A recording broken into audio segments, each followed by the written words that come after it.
성설일이 되어지기도 합니다. 오늘 예배하는 저와 여러분이 하나님의 성령으로 충만한 시간 되기를 바랍니다. 하나님의 교회가 성령으로 충만할 때 교회는 교회다워지게 됩니다. 그래서 교회가 세상 속에 존재할지라도 세상을 이기는 교회가 되고 세상을 향해서 그리스도의 빛을 발하는 거룩한 교회가 됩니다. 또 그리스도인들이 하나님의 성령으로 충만해야 그리스도인다워지게 됩니다. 우리는 비록 세상에 살지라도 세상의 가치와 풍조를 따라 사는 게 아니라 하나님의 말씀을 따라 살아가는 그런 그리스도인다움이 하나님의 성령으로 충만할 때에만 가능하게 되어지는 것입니다. 우리가 읽은 말씀 가운데 보게 되면 오순절날에 하나님의 성령이 강림했다, 그렇게 말씀을 합니다. 여러분, 오순절이라고 하는 단어는 구약 성경에 보게 되면 77절이라고 하는 명절이 나오게 됩니다. 77절은 7주라는 의미입니다. 77이 49, 그 다음에 50일입니다. 그런데 이 50일 된 오순절에 이스라엘 백성들이 6월절에 출애굽을 합니다. 출애굽하는 날이 6월절이고 6월절에 출애굽을 해서 50일째 되는 날에 하나님의 모세를 부르시고 그들에게 하나님의 율법을 주시게 됩니다. 범죄와 타락한 인간이 하나님과의 관계가 단절되어져 있었는데 이제 하나님께서 인간을 긍휼히 여기시고 하나님이 하늘의 문을 여시며 하나님의 그 백성들을 나의 백성으로 인정하시는 그런 의미를 가지는 게 율법이 주어진 날입니다. 하늘이 열린 날이죠.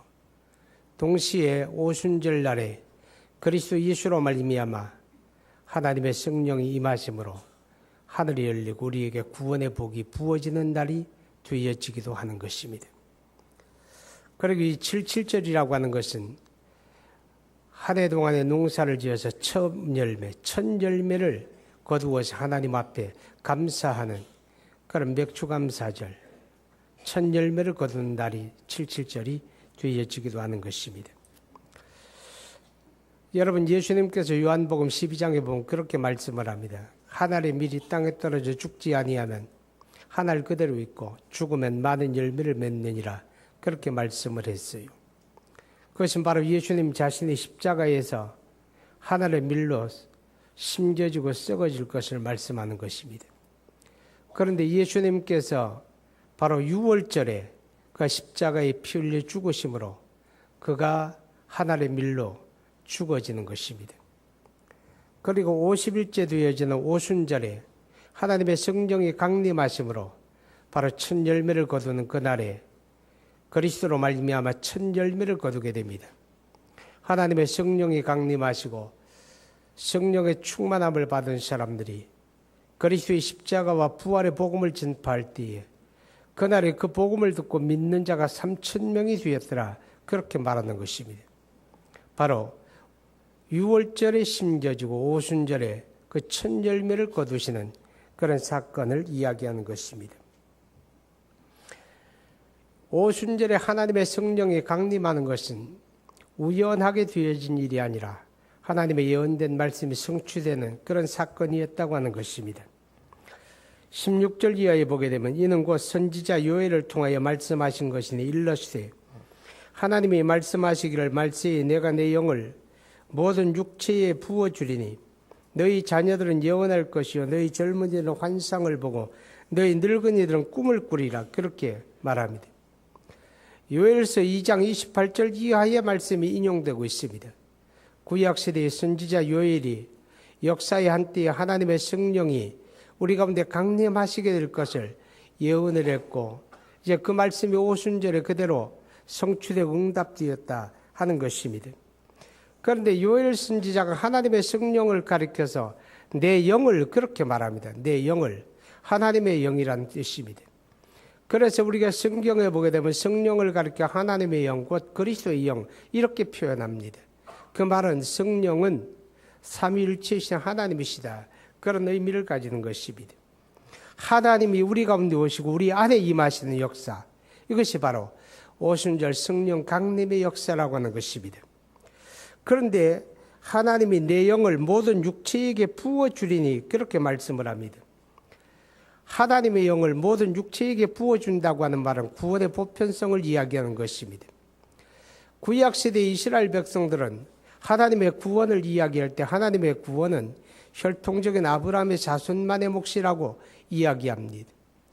하나님의 아브라함을 선택하시고 너와 내 후손이 너로 말미암아 복을 받는다 그러시니 혈통적인 아브라함의 자손만이 하나님의 선민이고 하나님의 구원은 그들만을 위한 것이다. 그런 생각을 강하게 가지고 있었습니다.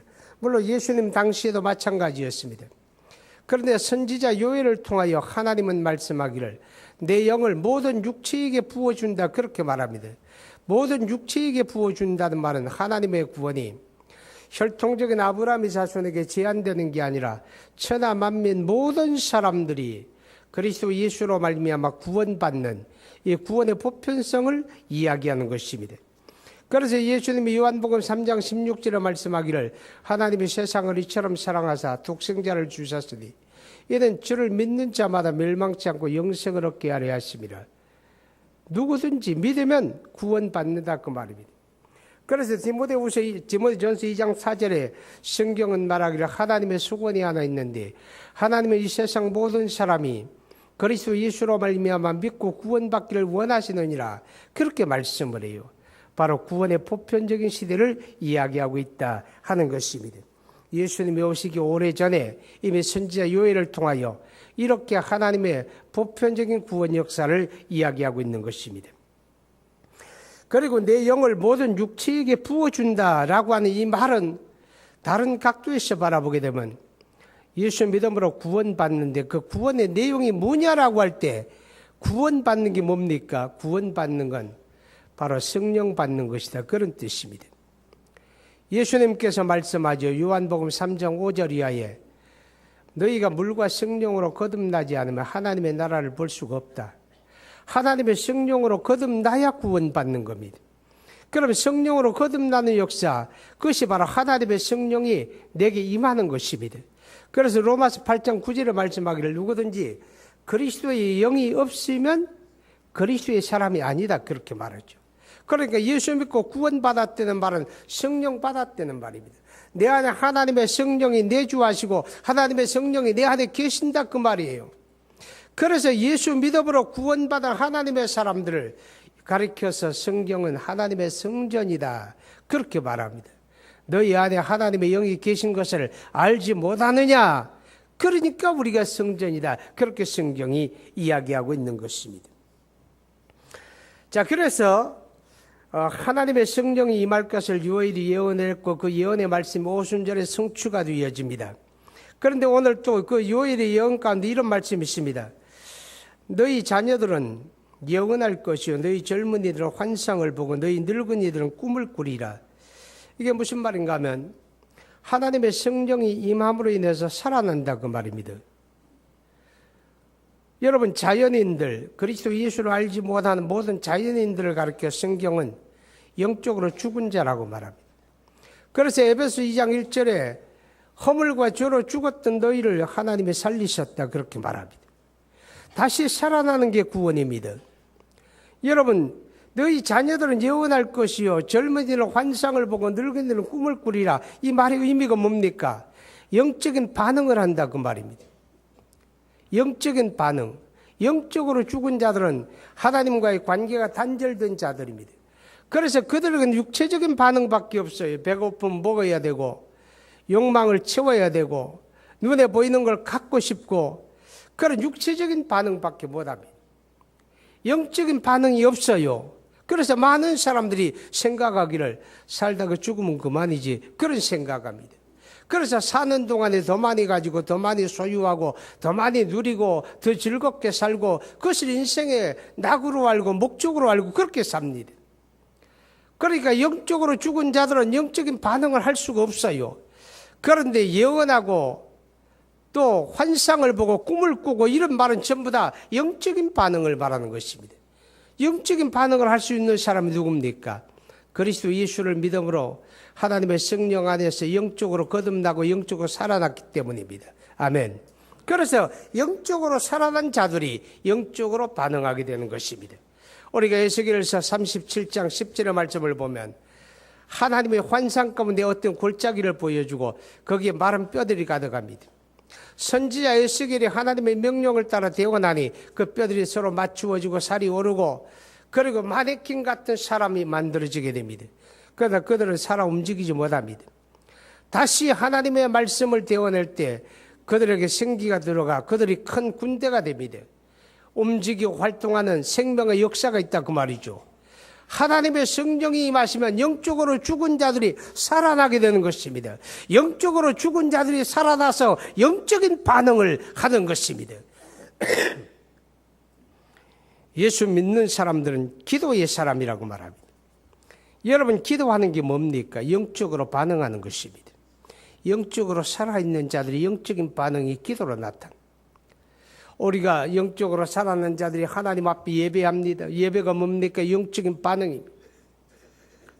살았는지 죽었는지 나에게 영적인 반응이 있는지 없는지 보면 알지 않습니까?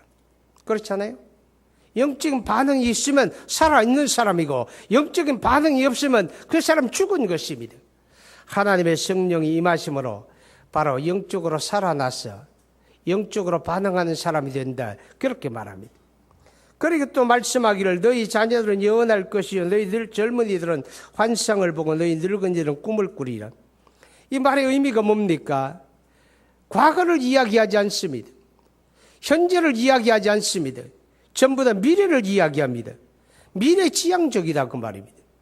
사람을 두 종류로 이야기하게 되면 과거지향적인 사람이 있고 미래지향적인 사람이 있습니다. 연세가 높으신 어르신들이 용서하고 들으시기 바랍니다. 연세가 많아지게 되면 다 과거지향적이 됩니다. 옛날이 좋았어. 옛날엔 안 그랬는데, 옛날에 우리는 이렇게 살았는데 요새 것들은 몰라. 옛날에 먹은 게 좋아. 앉아서 이야기하는 내용이 다 옛날입니다. 과거 지나간 날에. 과거지향적입니다. 미래를 이야기 안 합니다. 나는 앞으로 내가 전도를 10사람은 하고 죽어야지. 막 그런 얘기 좀 했으면 좋겠어요. 내가 시간이 나는 동안에 내가 집안 사람 찾아다니면서 예수 믿으라고 좀 권해야 되겠다. 그런 말 좀 했으면 좋겠어요. 그렇게 말씀하는 분들도 있겠죠. 그러나 연세가 높아지게 되면 대다수 과거지향입니다. 그런데 젊은 사람들은 어떻습니까? 젊은 사람들은 다 미래지향입니다. 내가 몇 살에 장가가고 내가 몇 살 되면 집을 사고 내가 몇 살 되면 뭐를 하고 어떤 젊은 집사님이 나한테 자기 인생 플랜을 만들어가지고 가져왔어요. 아주 딱 이렇게 프린터를 해가지고 목사님 이게 제 인생 플랜입니다. 그 왜 나한테 줬는지 모르겠어요. 왜 줬을까? 기도해달라고 준 거죠. 내 인생 플랜이 이러니까 목사님 내 인생에 동참해 주십시오. 영광을 누리거든 나누어 가집시다. 플랜을 주면서 기도해 달라는 거예요. 거기 보면 다 미래지향적이잖아요. 앞으로 내가 몇 살이 되면 어떤 위치가 되고 몇 살이 되면 내가 어떻게 되고 전부 다 미래를 이야기한 인생 플랜을 들고 오는 거예요. 젊은 사람들은 다 미래지향적입니다. 그런데 여러분 예수 믿고 구원받은 사람 성령의 사람은요. 성령의 사람은 과거지향적이 아닙니다. 미래지향적입니다. 그렇기 때문에 바울 사도가 빌립보서에서 그렇게 이야기합니다. 나는 아직 잡은 줄로 여기지 아니하고 뒤에 있는 것은 잊어버리고 할렐루야. 뒤에 있는 건 잊어버리고 과거에 묶이지 말고 과거의 실패, 과거의 실수, 과거의 잘못, 과거의 성공 그런 것에 발목 잡히지 말고 나는 앞에 있는 표대를 향하여 달려가노라. 이게 성령의 사람입니다. 하루를 살아도 성령의 사람은 미래를 바라봅니다. 내가 사는 동안 미래를 바라보게 되고 그래서 꿈을 꾸는 것입니다. 그래서 성령의 사람은 꿈이 있다 그 말이죠. 하루를 살아도 꿈이 있는 거예요. 우리의 꿈은 자기 욕망을 채우는 꿈이 아니라 너희가 하나님의 나라와 그 의를 구하라. 하나님의 나라를 위해 꿈꾸어야죠. 하나님의 나라를 위해서. 내가 앞으로 선교를 어떻게 할 것이다. 내가 어떻게 신학생들을 하나 키워가지고 미래 한국교회를 책임질 만한 그런 인물을 한번 키워봐야 되겠다. 제가 인생을 많이 살진 않았지만 목표는 한참 했어요. 한참 목표를 하고서 지금 이 시점에서 생각해보고 돌이켜보면요, 제일 큰 보람이 뭔지 아십니까? 사람에게 투자하는 겁니다. 사람에게 투자하는 게 가장 큰 보람이에요. 여러분 그런 꿈을 가지세요. 사람을 키우겠다고. 할렐루야. 사람을 키우겠다고. 내가 이 땅에 교회 없는 곳에 교회 한번 세워보겠다고. 제가 오래전서부터 기도하는데 내 마음속에 자꾸 뜨겁게 다가오는 게 하나 있어요. 나는 미얀마를 가본 일이 없어요. 그런데 그 미얀마에다가 한인교회를 세워야 되겠다. 지금 미얀마가 개방이 되면서 우리 한국 기업체들이 엄청나게 많이 들어가고 날마다 우리 한인 사회가 커진다고 그래요. 옛날에 있던 수도 랑군 옆에 새로운 신도시를 건설해가지고 많은 사람들이 몰려드는데 우리 한국 사람들이 다 그리로 많이 간다 그럽니다. 그런데 이상해요. 몇 년 전부터 자꾸만 미얀마에다 한인교회를 세워야 되겠다. 그런 마음이 자꾸 들어요. 기도하고 있어요. 하나님의 성령의 사람은 미래지향적이고 꿈을 꾸는 것입니다. 꿈이 없으면 성령의 사람이 아니에요. 나이가 많고 적으면 문제가 아닙니다. 성령으로 살아가는 사람은 하나님의 나라를 위하여 꿈꾸고 소망을 갖는 것입니다. 제가 지난번에 필리핀에 청소년 수련회에 설교하러 갔었습니다. 가서 제가 많이 은혜를 받고 왔어요. 왜 은혜를 받고 오는가 하면 그들은 살아있는 모습을 보여줘요. 생동감이 넘쳐요. 그들이 배를 타고 버스를 타고 교통수단을 4번, 5번씩 바꾸어 가면서 마닐라까지 오는데 2박 3일씩 걸려왔대요. 2박 3일씩 걸려왔으면 피곤하고 지칠만도 하잖아요. 그리고 그들이 모여 예배하는 자리가 아주 최상의 조건이 아니에요. 에어컨디션이 시원하게 이렇게 틀어지는 그런 자리가 아닙니다. 어느 대학의 강당을 빌려가지고 집회를 하는데 세상에 강당이요 기둥만 4개 세워져 있고 지붕만 있어요. 그런데 사면이 전부 다 커튼입니다. 커튼이 밤 되니까 커튼을 쫙 내려요. 왜? 해충이 많으니까, 모기 많으니까. 그리고 낮 되니까 커튼을, 사면을 다 올려버려요. 사면은 커튼이 다 올라가니까 자연적으로 바람이 왕래를 하는 거예요. 그러니까 희한해요. 바깥 온도는 37도씩 올라가는데 그들이 앉으니까 선선한 거예요. 천정에 선풍기 먹게 돌아가는 게 전부 다예요. 그런 환경 가운데 300명의 청소년들이 모여가지고 집회를 하는 거예요. 그들이 하나님을 찬송하고 그들이 설교 말씀을 들어요. 여러분 제가 설교할 때 통역을 또 따갈로그라고 하는 그들의 국어로 통역을 해요. 문장이 이어지지 못하고 토막토막 잘라지잖아요. 그런데 그 설교를 받아들이는 300명의 그 새카만 눈동자 몇 개입니까? 600개잖아요. 600개. 600개 까만 눈동자 집중을 하는데 제가 빨려 들어가는 것 같아요. 하나님의 말씀을 듣고 그들끼리 토의하고 그 다음에 신앙을 발표하는 시간들을 가지는데 제가 깜짝깜짝 놀랐어요. 왜냐하면 그들은 가난한 사람들이에요.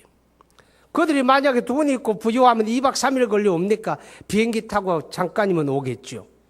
다 가난한 아이들인데 그 아이들이 모여서 뭘 이야기하는가 하면 선교 필리핀을 이야기해요. 앞으로 세계 선교는 우리가 감당할 겁니다. 그런 얘기 오는 거예요. 그들이 토의하고 발표하는데 앞으로 세계 선교는 우리가 감당할 겁니다. 우리가 앞으로 세계 선교를 감당할 거예요. 하나님이 우리를 통해서 세계 선교를 감당하게 할 겁니다. 그런 고백을 합니다. 저는 믿어요. 그렇게 될 거예요.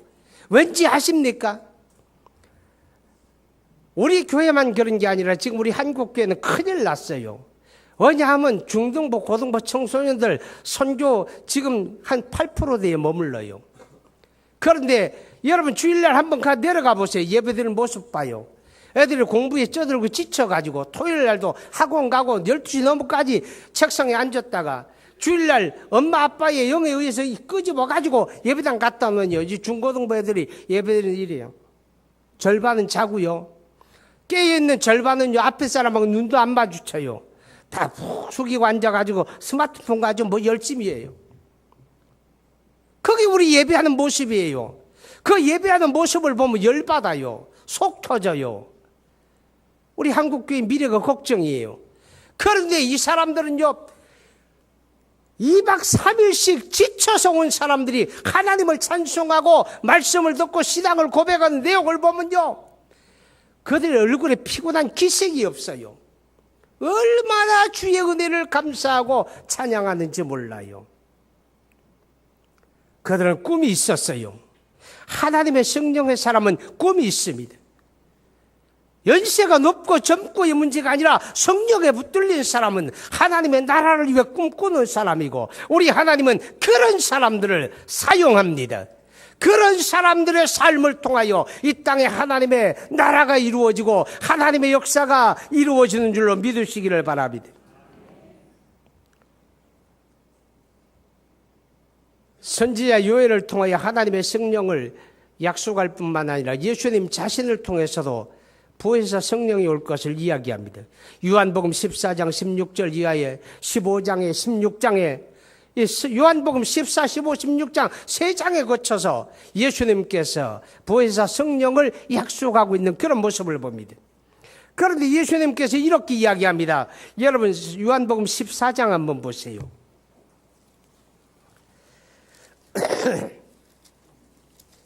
14장 16절부터 봅니다. 내가 아버지께 구하겠으니 그가 또 다른 보혜사를 너희에게 주사 영원토록 너희와 함께 있게 하시리라. 여러분 여기서 보면 보혜사라고 말합니다.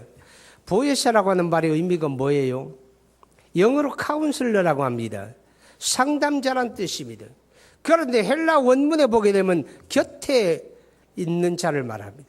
보혜사는 내 곁에 있는 자, 항상 내 곁에 있는 자.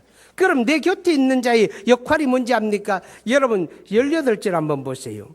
내가 너희를 고아와 같이 버려두지 아니하고 너희에게로 오리라. 이게 바로 핵심입니다. 예수님께서 보혜사 성령이 너희 가운데 오신다. 보혜사 성령이 너희 가운데 오신다. 왜 오시느냐? 왜 오시느냐? 너희를 고아와 같이 버려두지 아니하고 우리를 돌보는 자로 온다 그 말입니다. 어린아이들을 내버려 두게 되면 그들이 뭐가 됩니까? 그들이 뭐가 되겠어요? 스스로 살아갈 수가 있습니까? 부모가 곁에서 돌보아 주어야 합니다. 먹을 거 챙겨주고 입을 거 챙겨주고 씻어주고 다 돌보아 주어야 아이가 자라는 것처럼, 오늘 우리가 예수 믿고 구원받아 하나님의 자녀가 되었다고 할지라도 여러분 생각해 보세요. 우리가 믿음이 나에게만 맡겨주고 하나님의 돌보지 않으면 우리의 믿음은 열흘도 지속되기가 어렵습니다. 부족하고 여자감에도 불구하고 오늘 저와 여러분이 믿음을 지켜가고 이 믿음을 가지고 하나님의 나라 천국에까지 들어갈 수 있는 이유가 뭡니까? 나를 위해 피 흘려주시고 나를 위해 부활하신 그리스도 예수께서 우리의 구원 보증을 위해서 그의 보혜사를 우리에게 보내주었습니다. 보혜사 성령이 항상 내 곁에 계셔서 우리의 손을 잡아줍니다. 우리가 낙심하고 좌절할 때 하나님의 성령이 내 안에서 말할 수 없는 탄식으로 나를 위하여 기도하는 것입니다. 내가 범죄하고 죄에 넘어져 낙심할 때 하나님의 성령이 내 안에서 탄식하며 우리로 하여금 회개하도록 도우시는 것입니다. 그 보혜사 성령이 우리를 붙들어 주십니다. 할렐루야. 그것을 위해서 보혜사 성령이 우리 가운데 오신다고 예수님이 그렇게 약속해 주었습니다. 그런데 여러분, 이 성령은 아무나 받는 게 아닙니다. 예수님께서 요한복음 14장 16절에서 보혜사 성령을 이야기하면서 이 세상은 그 성령을 받을 수가 없고 성령이 계신 것도 알지 못한다고 말합니다. 누가 성령을 받습니까? 그리스도 예수를 믿고 구원받는 사람이 성령을 받습니다. 그래서 요한복음 7장 37절에 보게 되니까 믿는 자의 받을 성령을 가리켜 말씀한 것이라 그렇게 말하는 것입니다. 예수 믿고 구원받는 사람들에게 하나님이 보혜사 성령을 허락해 주신다, 그런 뜻이 되어지는 것입니다. 여러분, 예수님께서 구원받은 우리에게 보혜사 성령을 보내어 주시는 또 다른 이유 가운데 한 가지가 뭔가 하면 사도행전 1장에서 예수님이 이렇게 말합니다. 요한은 너희에게 물로 세례를 베풀었거니와 너희는 몇 날이 못 되어 성령으로 세례를 받으리라. 할렐루야. 우리가 성령 받는 것, 성령으로 세례 받는 것입니다. 성령으로 세례받는 말의 의미가 뭔가 하면 우리가 예수 믿음으로 구원받잖아요. 그죠? 예수 믿음으로 구원받았는데 예수 믿음으로 구원받고 하나님의 자녀가 된 것을 하나님의 성령으로 도장 찍는다, 그런 뜻입니다. 성령으로 인치는 사건, 이것이 바로 성령의 세례입니다. 우리 하나님의 도장은 유조가 되지 않습니다. 우리 하나님의 도장은 지워지지 않습니다. 우리 하나님의 도장은 영원한 구원을 보증하는 사건인 것입니다. 보혜사 성령을 보내어서 우리가 예수 믿음으로 얻은 구원을 도장을 꽝 찍어가지고 영원히 보증하는 사건입니다. 할렐루야. 그리고 그리스도 예수님께서 우리에게 보혜사 성령을 약속하는 것은 예수 믿고 구원받은 우리가 그리스도의 증인으로서의 삶을 감당하도록 하기 위한 것입니다. 우리 모두는 예수님의 증인들입니다. 우리는 십자가와 부활의 복음을 증언하는 증인들입니다. 우리는 그것을 사명으로 받은 것입니다. 우리가 그 사명을 어떻게 감당합니까? 저와 여러분이 그 사명을 어떻게 감당합니까? 오직 성령으로 가능합니다. 할렐루야. 그래서 예수님께서 마지막에 그 제자들에게 예루살렘을 떠나지 말고 내게 들은다 아버지 약속하신 것을 기다리라. 요한은 물로 세례를 베풀었거니와 너희는 몇 달이 못 되어 성령으로 세례를 받으리라. 성령이 임하시면 권능을 받고 예루살렘과 온 유대와 사마리아와 땅 끝까지 이르러 내 증인이 되리라.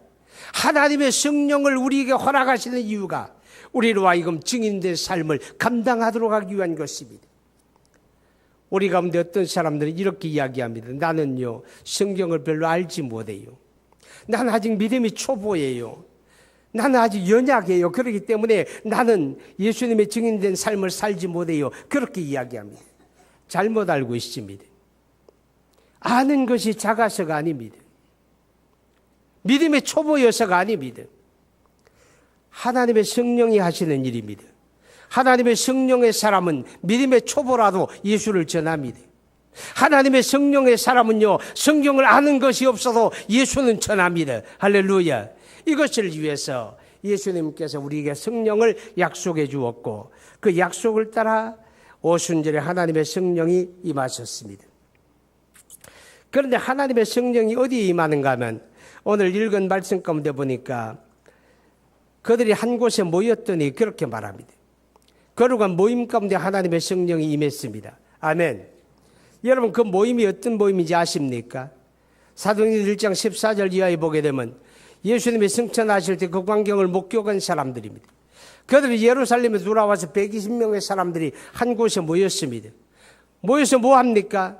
주님이 약속한 성령이 임하기를 기다리며 그리고 그들이 전심으로 마음을 같이하여 전혀 기도하기를 힘쓰더라.